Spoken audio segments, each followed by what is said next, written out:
We cut to a Titian Legion general watching a monitor broadcasting the crater left behind by the ambush base's explosion taking out the Haven Guard. A landfill of Haven Guardsmen, bodies laying within, charcoal broiled and disfigured.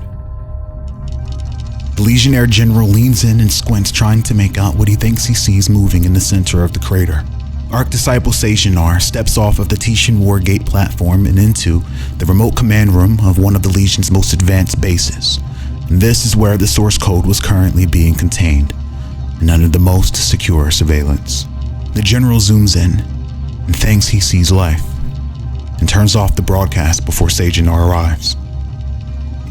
He then reports misinformation to Sejanar. Lord Sejanar, you have successfully obliterated the brunt of Haven Guard's forces and with them the Red Horsemen. Sejanar wasn't concerned with the fodder, and only was concerned about one matter, and the matter was the source code. Finally, no more distractions, no more interruptions. Sejanar continues to observe the source code and directs his most tenured Legionnaire engineers to hack and scrub their way into the source code in order to uncover its underlying power.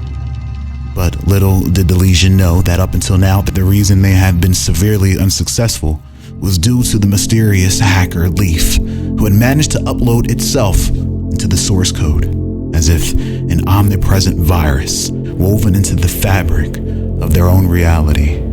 A reality being an organic simulation, indescribable in its dual design, a mesh of necrofiendish matter and technological circuitry, endless threads of consciousness that roll up into mountains of waveforms crashed into living nodes, triggering the projections of solid images upon fields of fantastical manifestations, incomprehensible yet convert into omniphysical terrain that coasts the interior of this thing called the tank. Leaf's brain couldn't comprehend all of what it saw, but could vaguely identify a shell of an understanding for base hacking purposes. Unlike Sejanar, Leaf had no intentions of manipulating the source code. Leaf just wanted it erased so no one could use it, despite knowing that Gate would attempt to use it to restore and sustain the tank. Leaf being one, if not the only being alive, who could hone the code and bypass the walls in place. It would take at minimum a decade for anyone else, and every minute of within that span would leave the source code vulnerable, which was unacceptable. Leaf's heart was set. Archdisciple Sejanar calls for the preparation of Engagement Protocol 11, a team of elite hackers who would virtually enter the source code and discover its mysteries. A treacherous, unprecedented maneuver, and a testament to the Titian Legion's tech level. However, nothing would come to pass following Sejanar's command. We cut to a small army of Titian Legionnaires looking to stage a coup against Sejanar. Among them, a new mysterious leader, whom was thought to be just another faceless general in his ranks, steps forward and commands Sejanar to surrender. Sejanar was at minimum humored, but more so curious as to how his disciples could betray him. He was also left without intel. Zero could be collected due to a high encryption shield put in place, blocking him from tapping into his disciples. Behind this mysterious general's Titian war helmet, we see the Gate Center's high-strung professor, Syrian Arclight, a natural at subterfuge, and with a technological propensity for AI tech. Syrian has stealthily coerced and manipulated his way into the Titian Legion ranks covertly. Funded by Gate and only made possible with Syrian's new artificial intelligence system, Atom Iron Gate, Syrian has cybernetically engineered his brain to link with Atom Iron Gate, allowing him to say no wrong and operate at peak deception, maximized with machine intelligence. Syrian knew the only way to someone as untouchable as Sejanar was through his own Legion. The only way to deceive the Legion and turn them against their god was with unrefutable meta-knowledge of the truth of their existence. A secret Syrian swore to keep upon learning it from Tempest himself. However, the world depended on this. Sejanar's teachings spoke nothing of an artificial life-bearing tank. And once revealed to the Legionnaires by Syrian Arclight, he became this mysterious messiah, breaking them free from their mental chains. The Legion began to view Sejanar as not only inferior, but an enemy. Sejanar was outmanned, outgunned, and had zero control over his small revolting Legion cell, for they were under the shielded network of Adam and tantalizing influence of Syrian. After a short skirmish and with only one casualty, the Archdisciple Sejanar was neutralized and subdued by his own legionnaires under the influence of Syrian Arclight. They've already begun to process and adjust to the newfound information on their existence and begin to find truth in their life purpose, essentially unbrainwashing themselves. Syrian removes his helmet and approaches the source code console. We cut to a visual imprint of Leaf's consciousness that it created just so it can grasp onto something familiar, even if it was just the feeling of existing in a three-dimensional form. Leaf takes one last look at all the chaos in the world before ending it all. When just then, Leaf senses a presence and a warm feeling behind him. Behind Leaf, Professor Syrian Arclight approaches, beside him escorted by two Tishan Protocol 11 dive hackers. Leaf was surprised to see Syrian, who approaches slowly and cautiously with both hands up. A look of concern and surprise draped across his face. Leaf, what are you doing? Leaf turns away, briefly forgetting that Syrian was just another cog in another faction's wheel. Syrian initiates a careful conversation with Leaf and tries to convince Leaf that Gates' intentions with the source code is in the best interests of everyone. Syrian shares his own personal progress with the tank's issue. His AI Adam had attempted to process the chaotic clash of dark magic, life, and science that was a tank, and it identified that the tank could shut down at any moment. It was dying. The source code is no longer configured to sustain the tank's cycleless ongoings, but this can be changed, Syrian explains to Leaf. Just don't make any sudden decisions, Leaf. I came all the way here to do what was right, as did you. Leaf heard all he needed to hear. Leaf's newly acquired omnipotence of the tank ensures him that their entire existence is aberrant in nature and shouldn't exist, the result of monsters and liches. It only takes one selfish being to create an eternal nightmare for everyone, and Leaf wasn't going to let there be a sliver of a chance. Leaf, no! Syrian leaps toward Leaf, but with one flex of a neuron, Leaf destroys itself, along with the source code and all chances of saving the tank.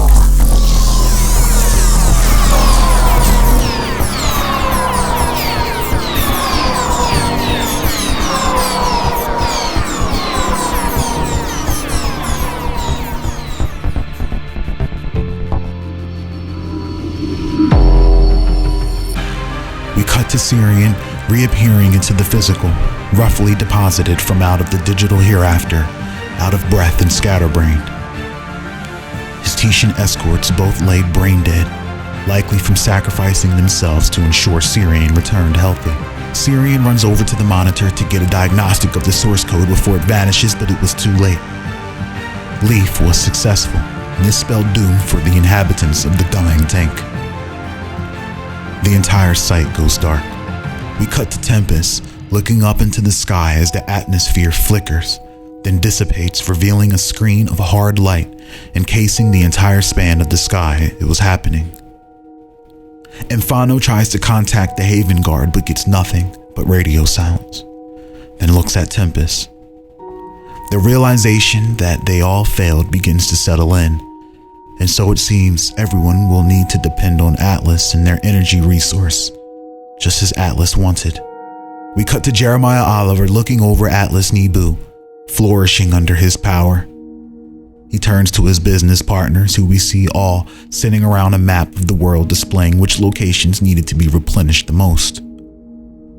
Jeremiah holds up a glass and toasts to Atlas's responsibility to bear the world on its back.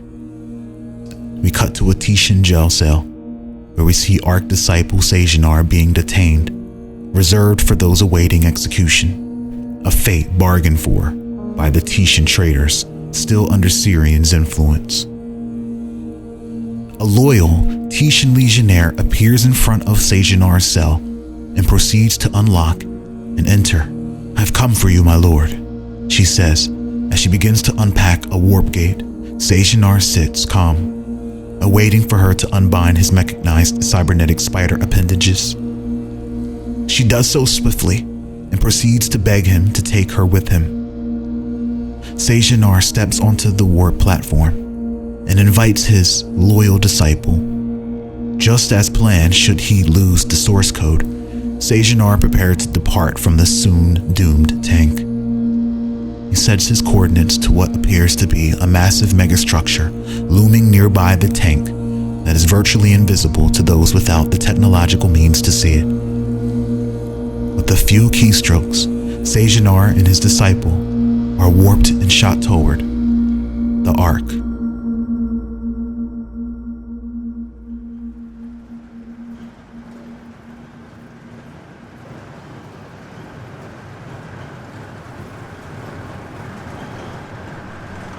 We see an armored Atlas vehicle make its way through the dense Nebi jungle, treading effortlessly over a makeshift path.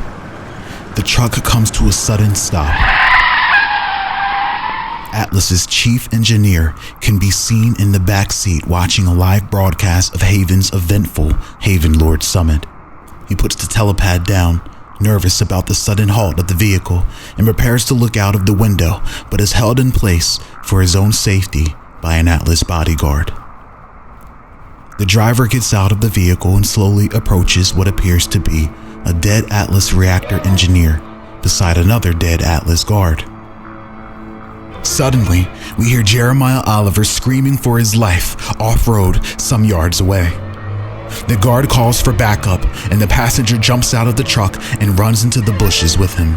The guards make it into a clearing in the jungle where they see no one, and are a bit baffled, when suddenly Severin Haven colonists leap out of the bushes and begin stabbing and chopping down the Atlas guards swiftly and quietly before dragging them out of the sight.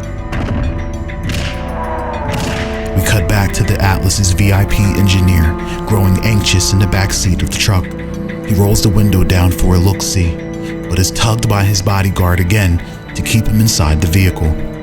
"Sir, please, we need you to remain seated. Everything is okay," the cocky guard says nonchalantly. "Oh, how can you be so sure? You heard about the rebel ambushes. Some of these colonists are G-types, I heard. Can you kill a G-type with that gun?" The guard looks down at his high-powered rifle. It could drop a Raylagarian, so it most likely could take out a G-type, but the guard decides to mess with the frightened old man. "Even if it could, I'm a lousy shot," he says. "But we're safe in here." The engineer gasps. "Lousy shot? Why would they task you with protecting me then? Do you have some kind of gamma powers or something? Please tell me you can do something." The bodyguard smirks. "I have the power of hindsight." "Hindsight?" The engineer sinks into his seat. "That's not going to keep me alive." The bodyguard chuckles and says smartly, "Ah, I see that now." The engineer goes to dial for backup. But suddenly, the window beside him is shattered by a pistol, poking in, which lets off 2 shots into the head of the guard, slumping him onto the door. Haven colonists hijack and bum rush the armored truck. Last to get inside is Aika Tsunami 2, the colony's local celebrity turned leader, turned accused terrorist. Atlas has broken the last straw by occupying her colony. The time for petty revenge is over. The company must be razed to the ground, and with the colonists' most abled bodies, Aika has rallied them all to take action, starting with their high-ranking personnel and VIPs. The engineer recognized Aika's face from Vera's posters plastered around the Nibu Atlas colony. The colonists replaced their own clothes with those of the dead Atlas bodyguards and get into full disguise. Now that John rescued Nomad, they were all depending on Aika's group to deliver on their end. With Jeremiah Oliver's voice, Aika tells the driver to hit the pedal, and the Haven colonists take off with their new hostage.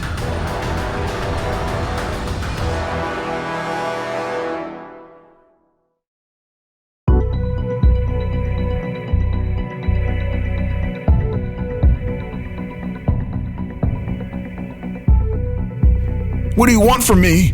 The engineer asks, but is immediately socked in the mouth by the Haven colonist beside him. Ica ignores him while searching the engineer's phone for intel, when suddenly a thump is heard on top of the vehicle. The rebel colonists investigate, pulling up surveillance of the roof. Well, what is it? We see Deathtude standing firm on the roof, unmoved by the high-speed bumpy ride. It's a child in a black mask. A child?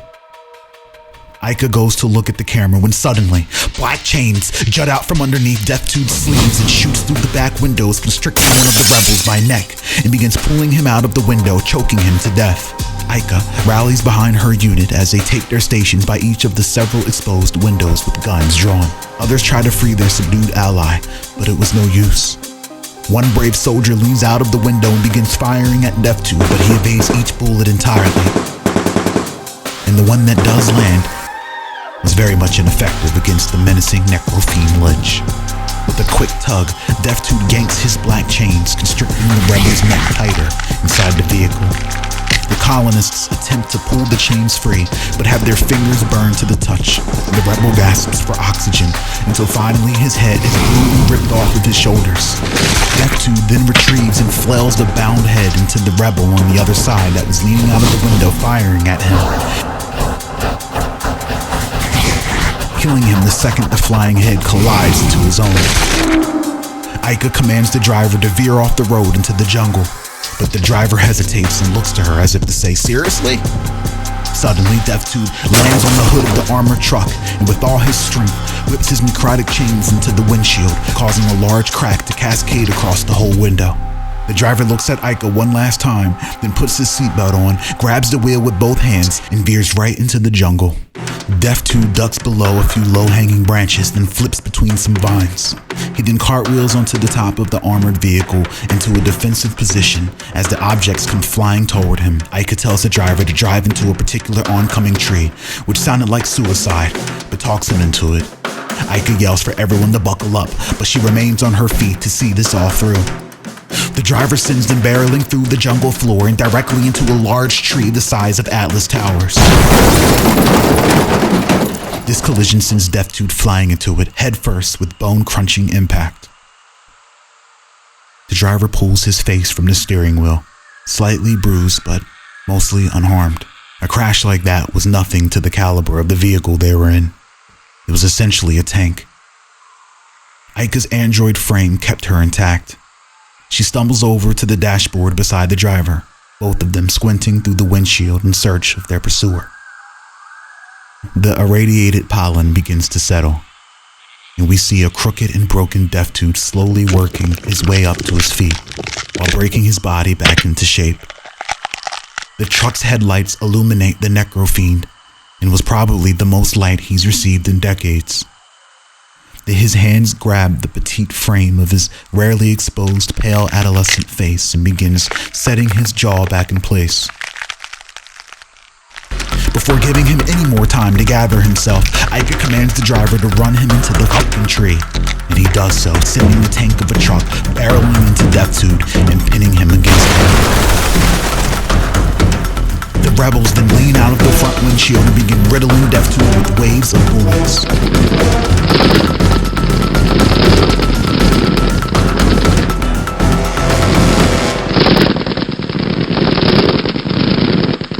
They then put the tank in reverse, sending Deathtude's body falling to the ground.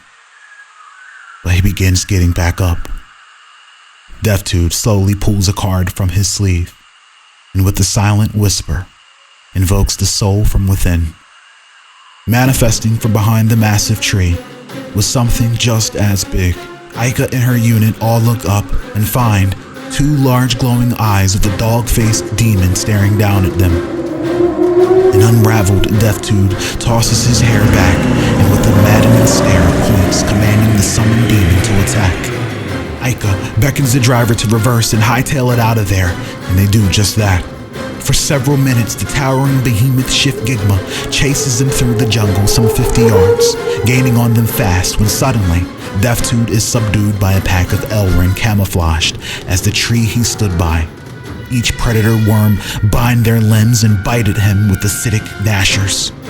A splash of acid melts and destroys his demonic card, in turn causing the giant demon to collapse and dissolve into a glowing rune that appears and flickers for a second before vanishing, along with the summoned beast entirely. Vicissitudes struggles to break free from the constricting L-ring and lets out a maddening scream of frustration.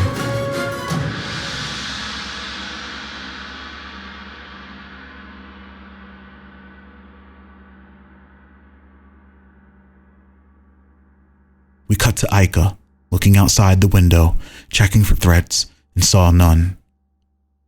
She sits back in the passenger seat and lets out a sigh of relief. Ika compliments the driver on his driving and winks at him for encouragement, then goes into the back seats to check on the others in the VIP.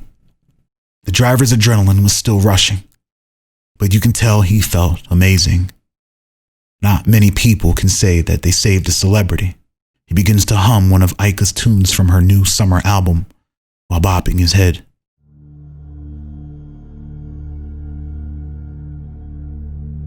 As planned, Ika's unit and their hostage meet at the rendezvous point with John and Nomad, an Atlas barrack they secured earlier in the day, just beyond the riverbed. John was surprised to see the stolen Atlas tank of a truck, and Ika was just as happy to see that Morris was alive. However, time was of the essence. Both groups head into the barracks to prepare the large-scale ransom. Ika performs a secret knock on the door, and in return, it is opened slowly by their ally waiting on the inside. But something was off. He looked shaky. Our Haven rebels entered the barracks and soon find themselves held at gunpoint by VIII's secret police unit, all standing with their high-end laser sights pointed at the heads and hearts of the rebels. John looks at their supposed ally who set them up. It was obvious he was mentally broken and made zero eye contact with anyone but Vera, who we now see walking from out of the shadows toward them. "Why did you all think you could hide from me?" she asks, while ripping a wanted flyer of Ika in half. She then flips a light switch on, illuminating the barrack, revealing the magnitude of her well-planned ambush. They were everywhere. Nomad steps in between the group and the array of rifles. Vera frowns. "If you move again, droid, you and your fleshy allies will be blown away. Everyone on the floor, you're under arrest."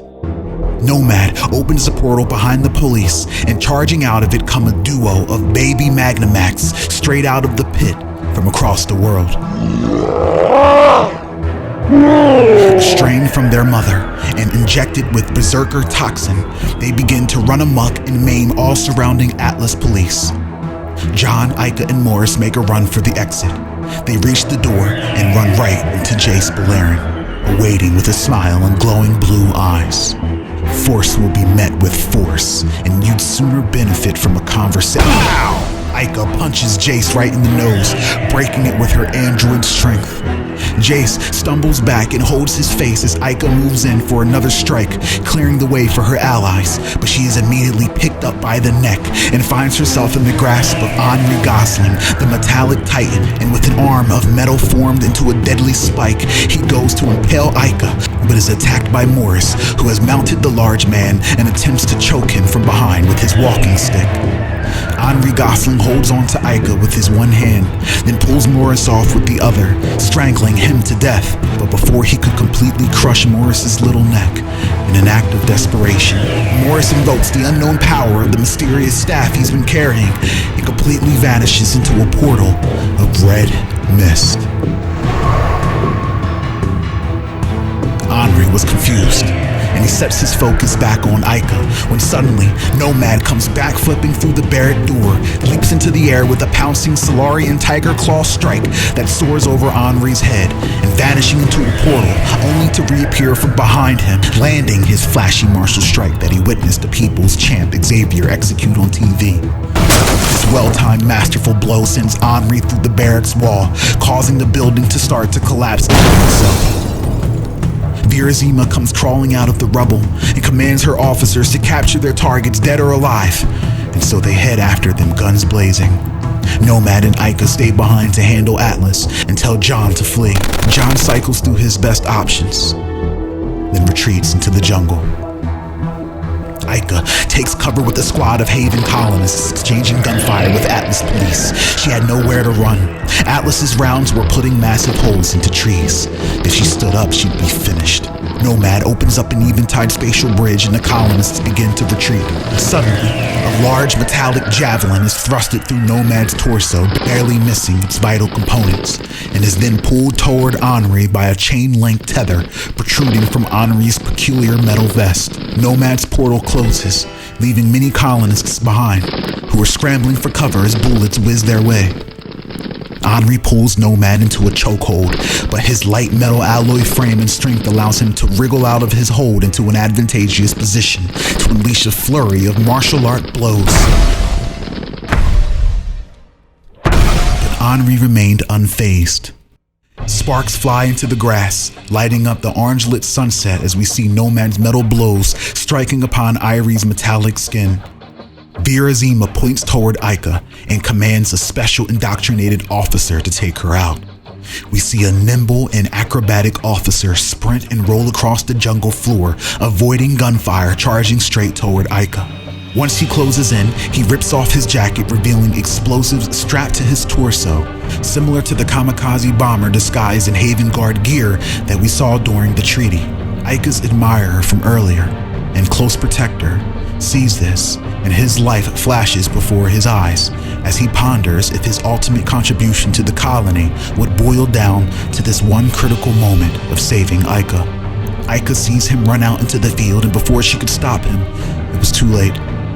The brave Haven rebel engages the kamikaze runner, forcing him off of his desired path until finally wrestling him to the ground. Everything seems to slow down as Ica's admirer looks up at her, making eye contact. Ica shouts for him. The trio of LEDs in her irises glisten with synthetic tears. He smiles at her while holding the kamikaze runner's face into the dirt when suddenly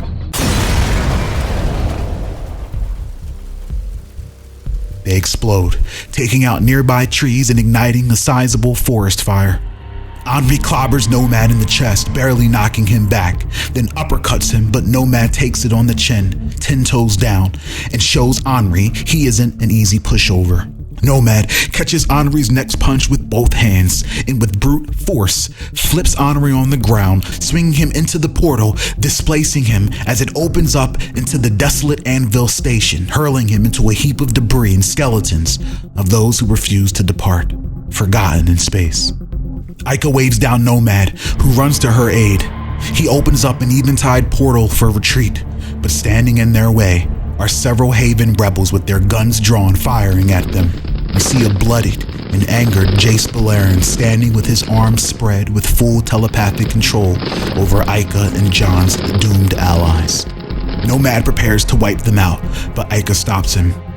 Out of respect for her compassion, consideration of her moral ground, Nomad ignores the threat and instead focuses on retreating. Nomad opens up a new eventide spatial bridge. He reaches his hand out for Ica and manages to pull her up onto the bridge stairs just as VIII's officer sniper sets his sights on Ica, her head dead center of his crosshairs.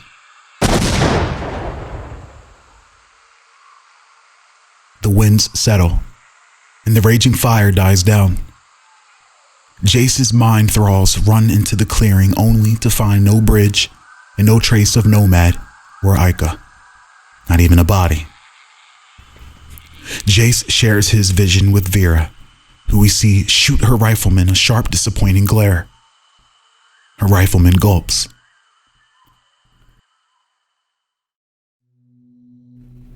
We cut to Nomad and Ica running out the other end of the bridge and find themselves back home in their underground safe house. Ica and Nomad pull their faces out of the floor and begin to make their way to their feet when they are met by the demon chef, Razul Nosferatu, standing there with a smoking bullet caught between two demonic chopsticks that came flying out of the portal with them. Ica looks up and around and sees all of the Haven civilians at peace, safe, and enjoying an exquisite supper How did the demon chef find this underground bunker, she thinks.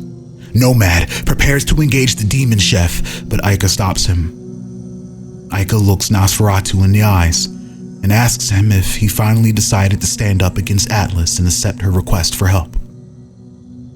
Razul closes his eyes, looks away all uppity, and claps his hands twice, signaling 2 demon waiters to come and seat the 2.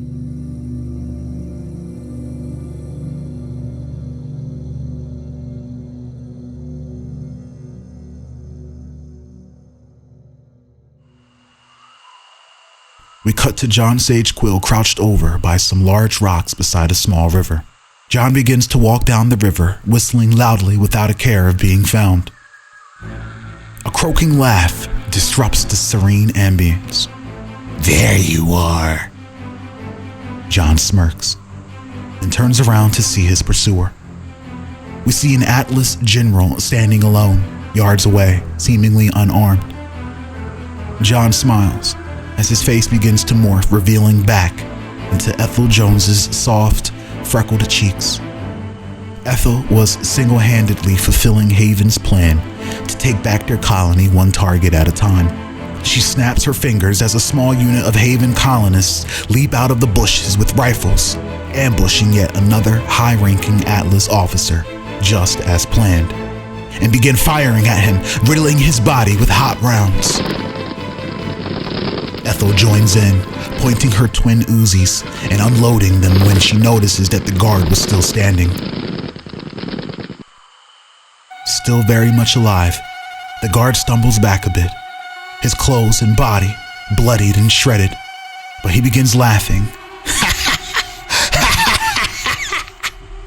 Suddenly, the general fades into the abyss and reappears with his hands around Ethel's neck, strangling her to death as his face also begins to change. A field of enchantment flickers and the general's face glows all different colors as a seemingly enchanted body reveals its true colors. Selena Rend, the eldest and most ancient abyssal entity birthed by the Void Mother, reveals her true self. Selena and Ethel seem to have some history. She was happy to see age taking its toll on Ethel's beauty, and proceeds to rub it in her face. But Ethel reminds her that she saw Selena before she got that new body. Those were bad days, and calls her a noble frit-faced Maganax, then spits in her face. Selena's eyes glow with anger, but is then tackled to the ground by Ethel's allies. Selena overpowers her attacker, then thrusts her arm into their abdomen and rips out 4 ribs, and takes them and plunges them into the throats of others. A powerful bullet ricochets off of Selena's head, causing a violent whiplash effect that snaps her neck and shatters the enchanted field of protection shielding her. A seasoned Haven guard moves about through the treetops unseen and preparing their next shot. Disoriented, Selena spews several small globs of vile body fluid that rain all over the dead bodies around her. Within her vile body fluid were abyssal life forms that slither their way into the warm cadavers, possessing them with feral life. These feral-possessed zombies immediately disperse into the jungle, sniffing out the enemy of their mother. Ethel is helped up by an ally and the 2 make a break for it, but Selena pounces on Ethel's ally and begins devouring their faces while ravaging them open with her bare bloody hands. A past feud looks to fuel Selena's vendetta against Ethel as she drags Ethel into the river and tries drowning Ethel, but Ethel fights back while taunting Selena over past events that seem to torment her deeply. Selena feels a hand tap her shoulder. She turns around to attack only to have her hand caught by Ivan Bakura. Easy now, he cackles. With strange charm, Ivan convinces his sister to calm down and let Ethel up. Selena gathers her composure as we hear the screams of the helpless Haven sniper and see torn limbs flying out of the bushes into the air. Ethel rolls over on her back, gasping for air. Ivan reminds Selena that time is of the essence, and that Honorable John is way more important than anyone else. Stick to the plan, he whispers. Selena takes a long look at Ethel, then back at Ivan, then fades into the abyss to continue her hunt for the pest that was John Sage Quill. Ethel wipes blood from her mouth and greets Ivan as if very familiar with him as well. Hello, stranger danger. Ivan circles her slowly, the stones under him turning cold as two abyssal hounds appear walking beside him, their eyes set on her like hot supper. Not much meat on them bones these days, I see. Ethel shrugs. All the food out here has to be killed before you can eat it. It's hard, you know? She then makes a sad pouty face and politely asks if Ivan has any food in his beard that he could spare. Ivan grins while combing his mangy beard with the kunai tucked between his knuckles. I never thought I'd see the day you'd be hanging with heroes. You some kind of hero now? Ivan steps closer to Ethel, slowly drawing knives from out of his bandolier. Ethel steps backward away from him. I won't hurt you, girlie. Ethel can hear her unique watch, the Seeker, stop ticking. She knew what that meant. Ivan continues. You always were a wild card. Ethel turns on the waterworks and pleads with Ivan. Her cute, soft face and those big eyes typically work on victims, but Ivan knew her for the con artist she was. Suddenly, Ethel warps into an offensive G-type and starts blasting away, but Ivan flips into the abyss, reappearing within arm's reach, and disarms her with the swift ninjutsu and impales her wrists with the kunai on top of each other, only to pull her in close, face to face. Ethel squirms in pain. But what's a wild card to a dealer? And what's a hand with no fingers? With a swift but rough wrist maneuver, Ivan twists her hands and severs 3 fingers off of each in the process, then sends her flying to the ground with a back kick. Ethel holds her hands close to her chest, writhing in pain.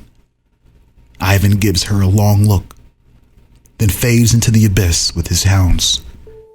We cut to the underground safe haven where the majority of the Haven colony populace resides. We see men, women, and children all in a state of bliss and warmth as they feast upon diverse spreads of authentic demon cuisine prepared with the most natural essences of Nibu. Razul was very much perturbed by the corruption of his last contribution, but found redemption in his work today. A prestigious and epic meal. Aika looks all around and witnesses the comfort Razul's cooking has brought to her people.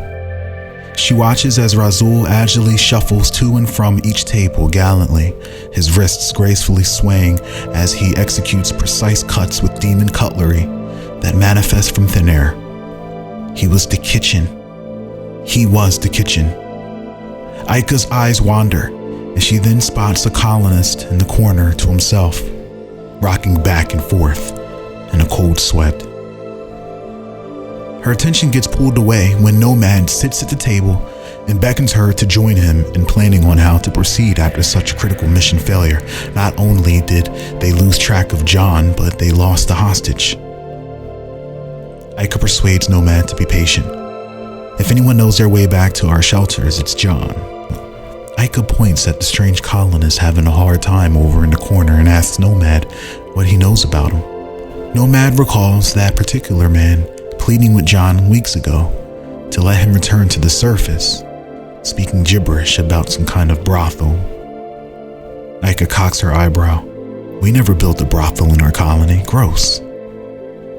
Maybe we should have a nurse look at him. Nomad suggests instead of finding him a nurse, they find John. Razul Nosferatu approaches their table accompanied by 2 demon servers, carrying with them a spread of hot food. Aika's eyes light up and suggest that she and Nomad eat with the people. She learned that from one of John Quill's books on leadership. Nomad reminds Aika that she's an android and androids don't. She cuts him off excitedly. Well, you haven't had Razul's food. Nomad was skeptical. How could anyone eat at a time like this, especially when you didn't have to? Razul steps in and reminds Aika that this isn't food, but rather authentic demon cuisine.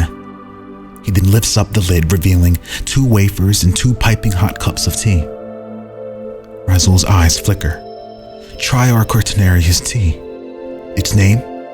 Violet Eclipse, a complex concoction courtesy of a witch doctor. Witch doctor? This concerns Nomad, and he questions whether this beverage should even be getting served to the civilians. Witch doctor. Aika laughs. He's joking, Nomad. There are many talented herbalists in our colony. It's Razul's trademark mystique that He makes his cuisines perfect. Right, Razul? Razul smiles. Perfection is my business. Aika and Nomad peer into the violet beverage that glistened gold when under certain light. Aika takes a sip of the violet eclipse and is immediately overcome with fulfillment in ways she never thought could be fulfilling. Unable to form words, she holds onto the table in a state of bliss. It was beyond good. Nomad watched, perplexed by the android's reaction. Curious to learn the nature of such substance, Nomad asks Razul how he is to consume it. Razul looks puzzled, then leans in toward Nomad's face, or lack thereof, and realizes Duke had no mouth. Razul stumbles. What a curse. The burdensome disappointment behind one unable to experience his creations took the wind out of him and broke his heart. Razul felt bad for Nomad.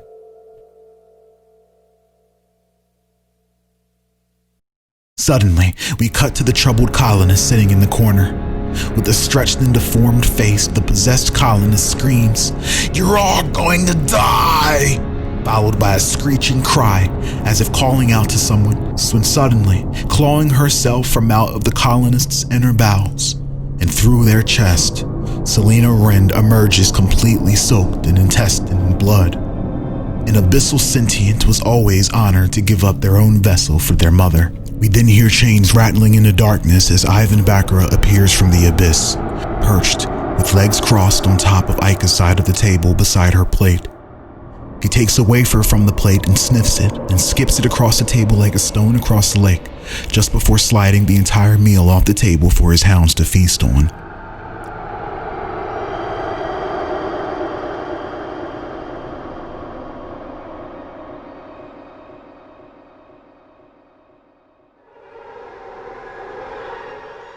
Looks like you hit the jackpot, Selena.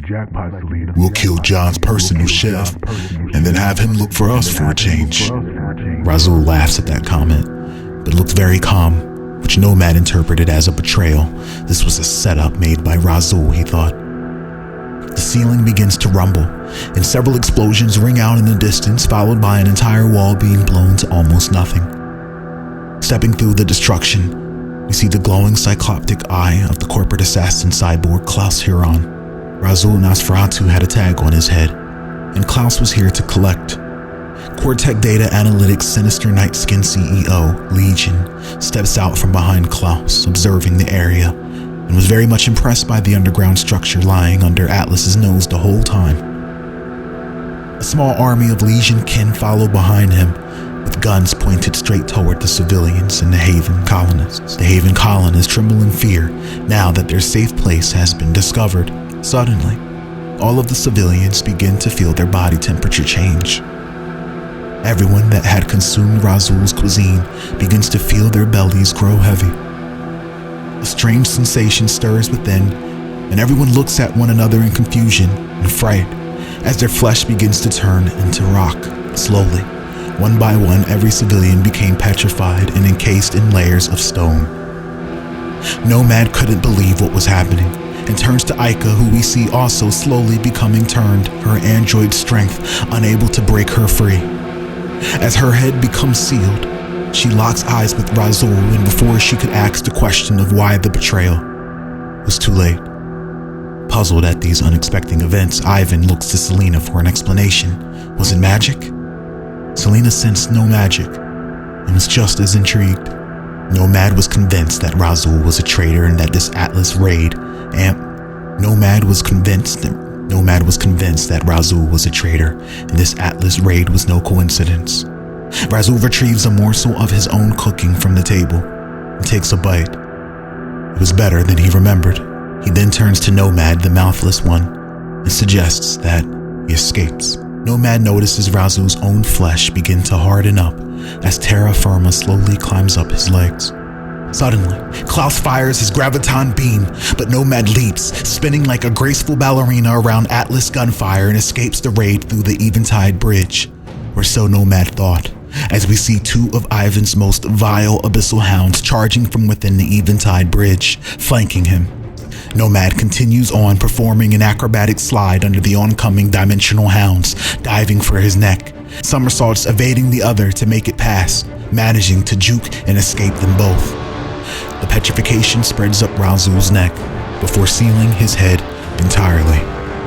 Legion commands the Night Skin police to kill them all and commands Klaus to kill Ica specifically. Klaus sits still, then turns to Legion slowly, holding out his wrist, signaling for payment. The celebrities were extra.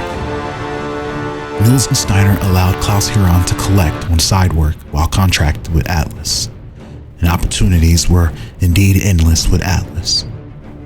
Legion greenlights a wire transfer to him.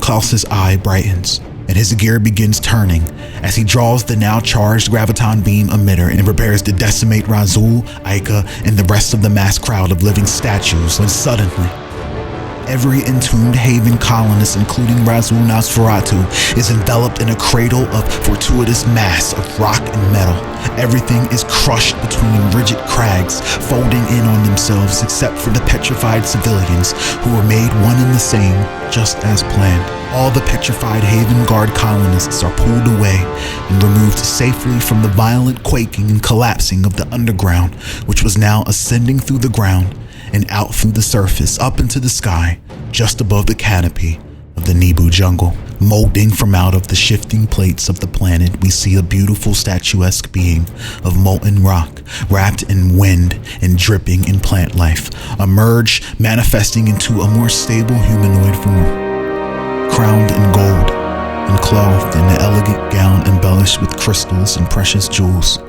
Talia Epony Atu has returned to the physical, not from death but transcendence into an ancestral fury. Cemented in love and revitalization, today Epony was a harbinger of fury and destruction for those who have pillaged the continent of its essence for selfish profit. Klaus identifies her as a threat and wastes little time shooting at her, followed by a barrage of support fire from Atlas police beside him. Bullets chip away at Epony's rocky torso, followed by Klaus's graviton beam exploding clear through her chest, but ultimately ineffective. The temporary void in her chest fills with mud, then bursts with molten lava that rejuvenated her wondrous form. On contact. Epony's serene face contorts, changing to anger, and soon triggering lethal rocky spikes to protrude from under Atlas forces, impaling their officers and lifting them off the ground like spires. A spike juts out and impales Selena through her back. Ivan evades several spikes with swift flips and dive rolls before escaping into the abyss. Epony lets out a mighty roar that becomes violent wind, strong enough to whip up the coast, causing a tidal wave to come roaring toward Atlas's jungle expanses and blowing them apart. Legion and Klaus try to gain their footing upon elevated, wavering platforms while being endlessly pelted by waves of warped rocks. In her anger, tears fall from her eye, and when they splash, they flood all of Atlas's communities with torrential rain. Klaus Huron jet propels himself toward Epony while unleashing a barrage of gunfire. Their trajectory is diverted by an aura of wind currents spiraling around her body, generated by the graceful kata she performs to build force into her body, that she releases through a crackling stomp that sends shockwaves through the entire coast, toppling Atlas construction high and wide, including Klaus Huron, who becomes engulfed by her fury and sent plummeting into the depths of Nibu. Epony turns and looks at Legion. To her, he was a parasite, a cancerous perversion of her existence. Legion puts his hands in his pockets and backs away toward the cliff, arrogantly glaring at Epony with his moon-yellow eyes. Legion didn't know who or what Epony was. What he saw was the planet coming alive, and if it lived, it could be replicated. Today is what you are tomorrow. Be tomorrow, not today. Strength and unity, unity and strength. Sic mundus creatus est.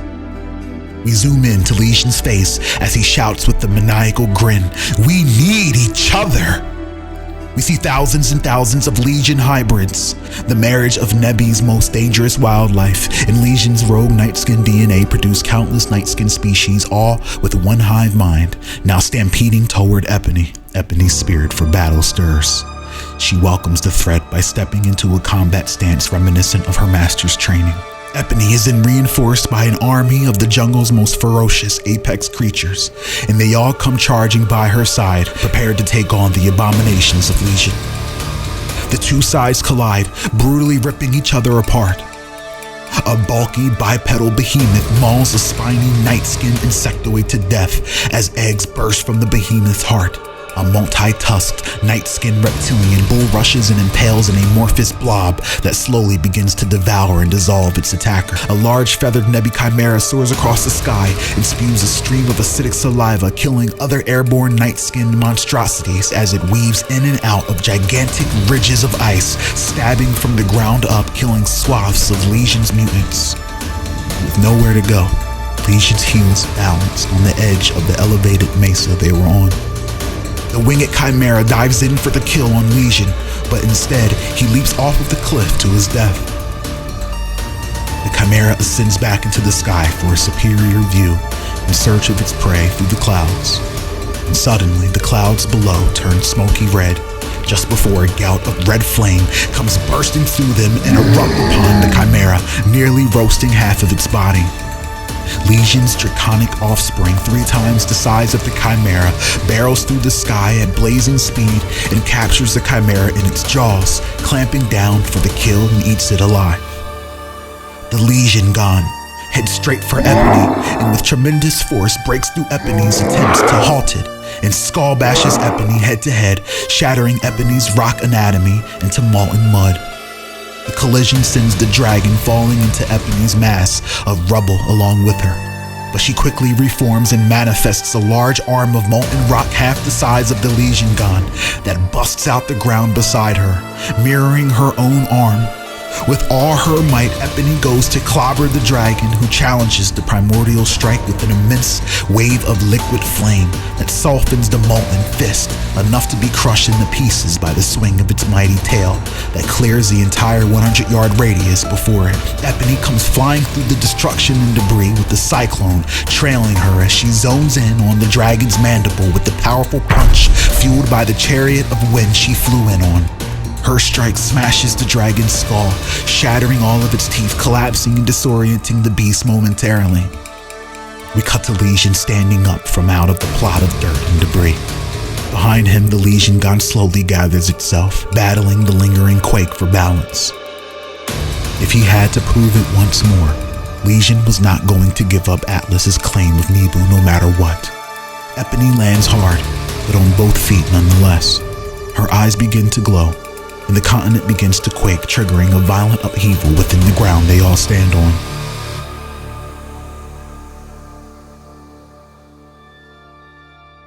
We cut to the Haven colonists far away in a remote location where the rumbling of Epony's fury could be felt, but not nearly as disruptive. All of them, including Aika, were still a bit disoriented from the rocky ride, not to mention returning from being encased in stone. One thing they were, though, was hungry. We see Razul standing off to the side, changing out his filthy shirt into some cleanlier Dorinthian silks. A brawny man approaches Razul, but doesn't get too close out of respect for Razul's personal space and celebrity. He thanks Razul for saving the colony and providing food for him and his family. Razul doesn't turn to face the peasant and continues tending to his outfit. The man continues reiterating his gratitude, then shares some bad news concerning his family's pet Nablefrit.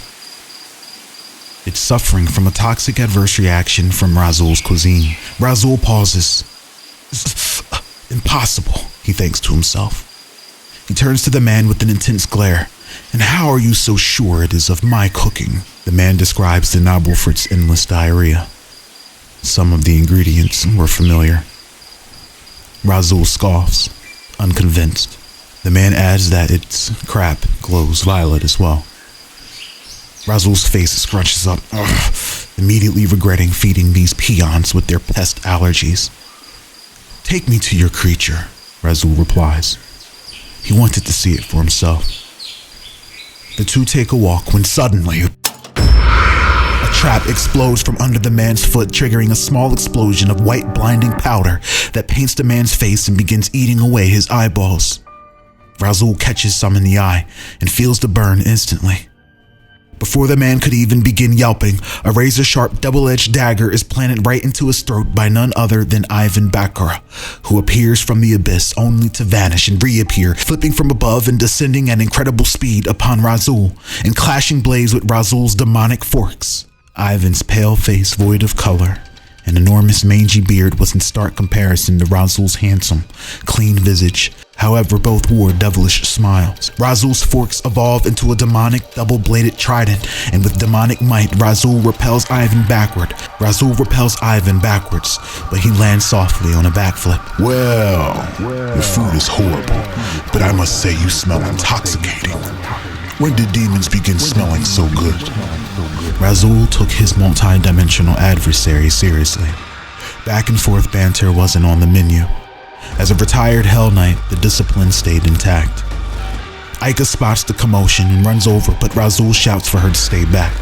Ivan sees an opening and strikes Rasul from the abyss for the kill, but has his knife parried and countered.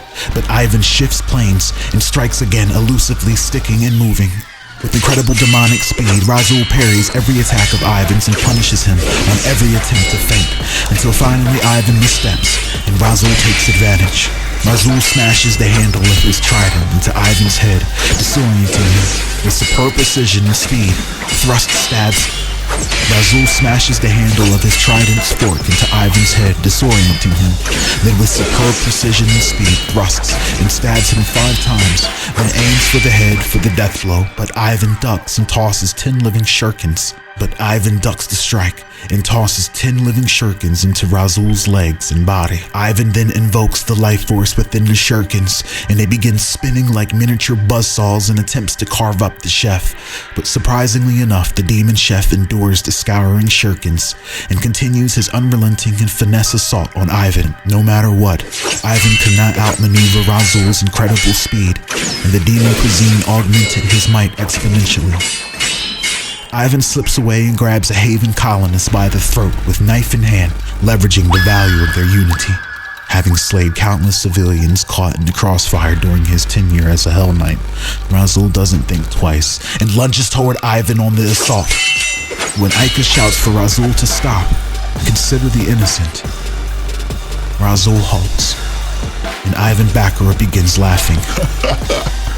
Suddenly, a red portal manifests above Ivan Bakura, bringing with it whirling dark red sands from another plane. The leader of the Wanderers, Morris, comes tumbling out and plops onto the ground right beside Ivan and his hostage. Morris's floating, disembodied hand can still be seen holding the mysterious staff, which seemed to be channeling the insidious portal while glowing intensely with red light. Morris sits up panting, then looks at Ivan. The two briefly lock eyes just when Morris gets up and scurries and leaps to his feet and darts toward Rasul while waving his hands. Run! Run! Run! Suddenly, Ivan looks up at the portal and sees 3 incredibly large, muscle-bound Raylagarians with crimson flesh fight and squeeze their way through the portal before it closes, plummeting from above Ivan, who manages to roll away, in turn losing the hostage. These fabled, ancient Raylagarians were known as the Army of the Red Mist and had been sealed out of existence by sacred arts until today. Morris's mysterious, insidious staff turned out to be a doorway to prisoners so horrifying they were banned from existing, and Morris was ecstatic about his discovery, but frightened for his life. All 3 of these large entities nimbly leaped to their feet, and with eyes of fury and hearts of malice, these intelligent yet violently hostile warriors begin to lash out. One swings and chops the nearby hostage in 2 with just its wrists. The other springs toward Ivan with an explosive flying knee that Ivan smoothly sidesteps, fading into the abyss. The third sprints toward Razul deceptively fast.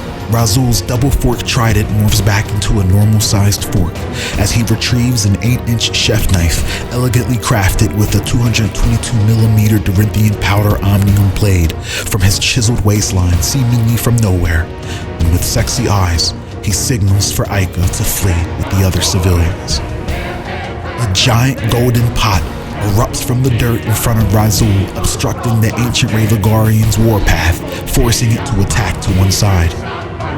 Razul predicts its foot placement and plants his knife into the monster's foot, pinning it in place.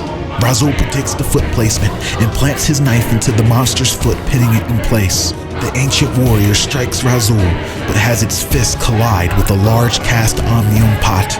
Razul reaches, grabs, and pulls the pot over, spilling scorching soup into the Rayligarian, slowly melting its red flesh off of its bone. We cut to Ivan Bakara, combating both ancient Rayligarians of the Red Mist, who attack relentlessly but continuously miss their elusive target. Ivan jumps from each of the Hawking Titan's limbs, flailing in his direction, and he severely punishes them with stabs and lacerations that would drop any other being with similar anatomy. Ivan confidently sticks and moves with a ghastly grimace on his face. His dagger penetrates the thigh, then is dragged down into the back of the knee, carving to the left to linger in its toxicity. Ivan vanishes, evading once more, then lands on his attacker's shoulders, planting 2 knives deep into both sides of its neck with explosive ninja tags. Ivan kicks off of them, sending it tumbling into the other, slowly dying of poison, just as the tags explode, killing them both. Ivan reappears behind Razul unexpectedly and lunges for the kill, but Morris, now relentless as ever with his red mist scepter, pokes at the air wildly, shooting out portal upon portal, each spitting out a bunch of pissed-off cock-diesel Rayligarians tangled up in one another, hurling toward Ivan, forcing him to rethink his steps and finds himself surrounded by red formidable giants, each equally as threatening. Razul and Morris stand their ground, protecting Aika and the colonists. Ivan can see their life force become lost behind an ocean of black souls that were the army of the Red Mist, never ending. Ivan bitterly accepts these circumstances as the Red Mist Rayligarians charge. He throws down a toxic smoke bomb that explodes with a cloud of white mist that corrodes the lungs as it aggressively invades the air passageways of those unlucky enough to be close. Their flesh becomes doused and marked with the scent of life, marking them for the hunt. Ivan vanishes into the smoke as the Rayligarians suffocate in their pursuit of him, now finding themselves tussling and fending off packs of hungry abyssal hounds chomping from beyond the thinning abyssal veil. After the smoke fades and the last abyssal hound hits the ground dead, we see a group of remaining Rayligarian stragglers spot Razul and the colonists and begin charging them once more, but soon are departed by a portal from below that swallows them up like a vacuuming manhole.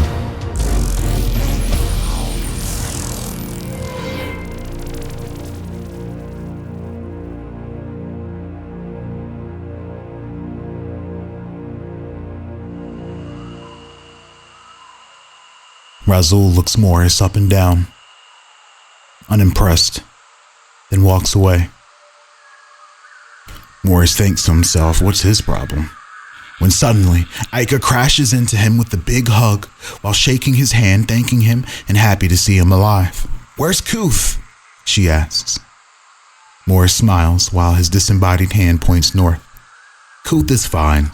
He's sleeping under a tree somewhere in the jungle." "What? What's wrong?"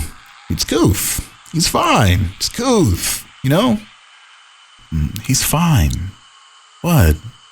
Why are you looking at me like that? It's Kuth. He's fine," Morris promises, just as rumbling in the far distance can be heard. He and Aika turn and see Epony's wrath causing unrelenting mass catastrophic upheaval, unraveling the nanite structures of Atlas Nebu in the distance.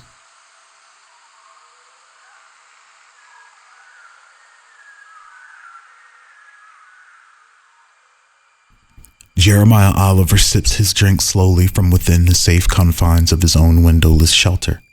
The nanite walls morph, and the light bends and populates data showing J.O. everything a CEO needs. Jeremiah looks mildly frustrated, but knows he can only control the controllables. the elemental titan wrecking his colony was an unforeseen event, and wonders if the infamous R-Type X was somehow in tow. But then that would become a worse problem, he thinks.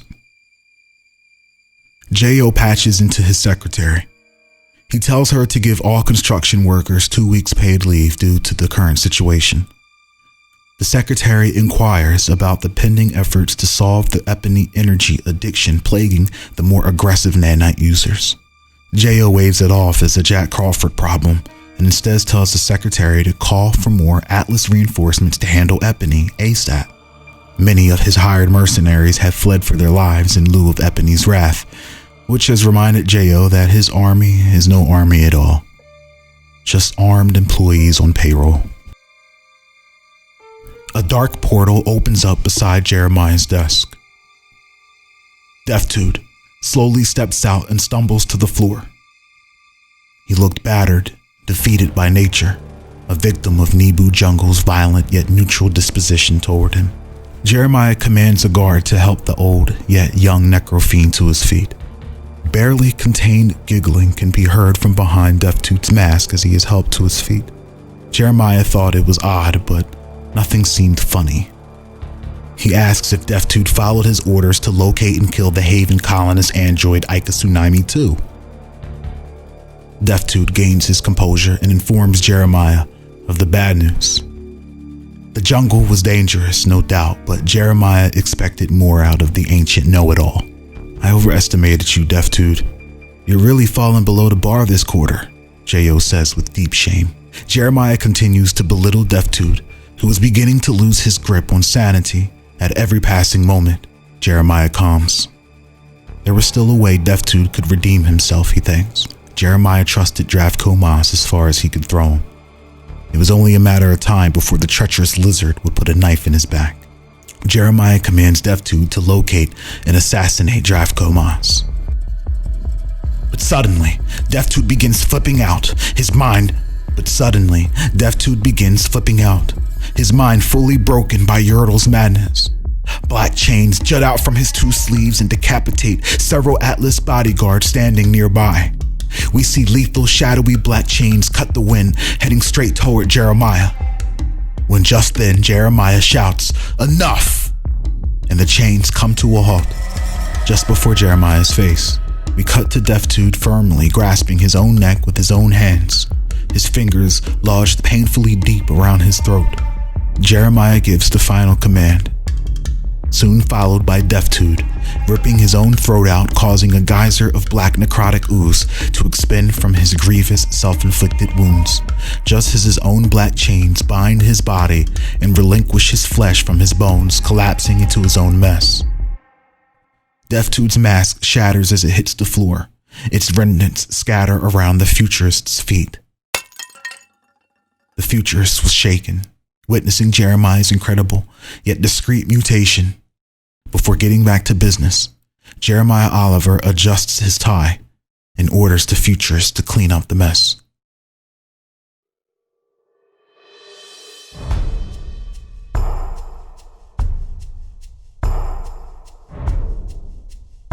We cut to Epony, leaping through hordes of legions, nightkin offspring, all assimilated beasts of the jungle, fighting for their new home. Epony, the elemental fury she was, constantly changes her own physical properties, fusing elements of the planet and drawing power from the soil beneath to empower her blows that decimate waves and waves of oncoming monsters. Legion, fearless and calculating, strategically keeps himself at a distance. As his offspring begin to thin out, Legion begins to retreat, but soon finds himself sinking into a pool of quicksand in the jungle. Within a few steps, Epony catches up to Legion. Thrice the size of her quarry, she prepares to squash the vile CEO, when suddenly the Legion gun swoops in and chomps into Epony's shoulder, locking its jaw in an attempt to ravage her. Epony wrestles with Legion's abomination, its incredible strength rivaling her own even as the titan she was. Legion Gon's maw begins to melt into her magma physiology, triggering intense agony and squealing from the night-skinned beast. Ebony puts the creature's head into a vice grip using her shoulder and biceps and flips the beast onto its back with a titanic slam that nearly squashes Legion if he already didn't see it coming. The Legion gun struggles to get free, its body impaled upon unfinished construction and nanite spires. Finally, Ebony breaks, twists, and slams the Legion God's head into the mud that soon begins to pull the creature down under, devouring it whole. It was only Legion left. We cut to him hiding behind a tree, yards away from Ebony's large foot. However, what he didn't understand was that the jungle itself was Ebony, and Ebony was the jungle. Ancestral whispers emit from the tree Legion cowers behind, as it is abruptly uprooted from the ground, leaving him exposed to Ebony's colossal and magnificent form. The two make eye contact when suddenly, a monumental mass of concentrated ionized erosion comes soaring in from the sky, flying like an arc, and splashes onto Ebony's left shoulder and arm. Ebony turns to observe her arm and watches it slowly evaporate before her very own eyes. She begins to manipulate the nature of her physiology, but no matter what, Corozia's ionized erosion had no limits to what it could destroy on a molecular level. Ebony steps away from Legion Gun and turns to locate the threat but sees none in sight. We cut to Corozia's reactor lab, sitting across the entire jungle, where we see its structure mobilizing into what can only be described as a massive cannon. We zoom all the way through its windows and see the mastermind behind Jeremiah's new weapon, Corazia Takishny, sweating profusely from his excitement. He was ecstatic to see weaponized ionized fusion, the bane of existence, working exactly how it should. Behind him, we see a hologram of Jeremiah Oliver, also with the look of awe. It was scary even to him that such a weapon now existed. Jeremiah commands Corazia to fire the cannon once more and destroy that hag once and for all. Corazia, ignorant to the politics, was only happy to see his work being used and gladly moves in to press the button when suddenly his entire forearm is grabbed and his body lifted high up into the air. Dravko Maz holds the puny man in his grip and throws him into the generator, knocking Corazia out cold. Dravko Maz walks up to Jeremiah's hologram, and the two lock eyes. Jeremiah sips his wine. Dravko, I knew you were out. Shut your fucking mouth, Doolman. You built yourself quite the empire over here, I'll admit. Too bad I had to take it all away from you. I can show you what it truly means to have power taken away from you, Dravko. Dravko suddenly removes his jacket, revealing a vest containing heavy explosives lifted from the Haven Guard's weapon stash, enough TNT to flatten the entire reactor. Dravko's reptilian face cracks a smile for the first time when he sees that smug look melt away from Jeremiah's stupid, ugly face.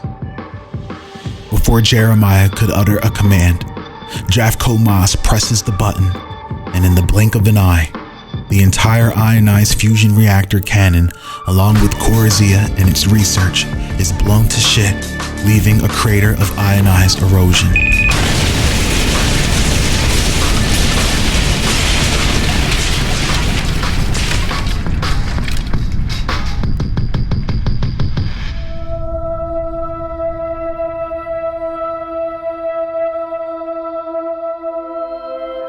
We cut to Ebony, majorly hindered by her wounds, slowly being consumed by the erosion, until she is forced to amputate the affected areas and regroup her limbs, which takes a considerable amount of power and focus.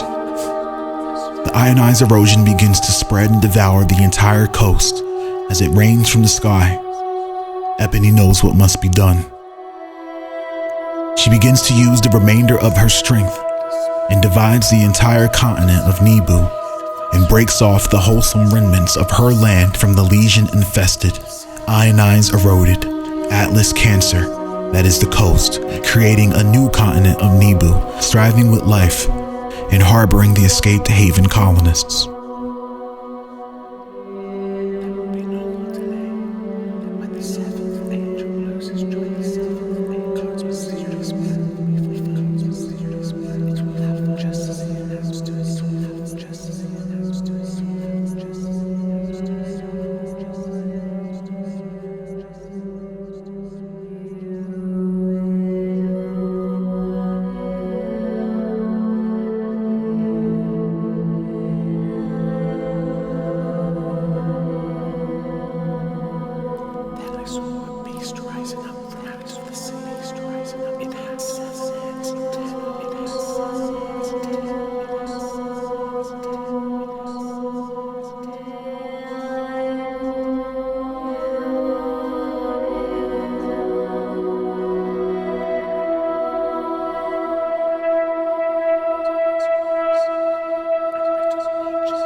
We see Witch Doctor dragging the corpse of a Haven guardsman across ground zero of the Titian-based ruins.